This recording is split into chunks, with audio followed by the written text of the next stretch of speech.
ओसड़ी भरिसां आक्रमवाह मां लाश हथायो। ओसड़ी वेझो सेरी थाणीअ जे हद ॻोठ फुल चोरो भरिसां आक्रमवाह मां 45 साला रत्नू मेंगवार जो लाश हथायो। लाश ॻोठाणण ॾिसी सेरी पुलिस खे इतला कयो। पुलिस मौक़े ते पहुची वई।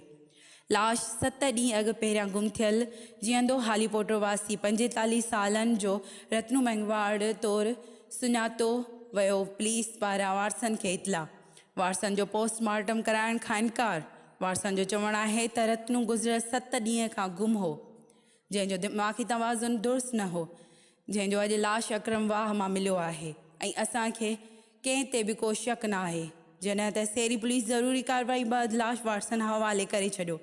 लाश घर पहुचण ते कोहराम मची वियो। ओसड़ी रिपोर्ट।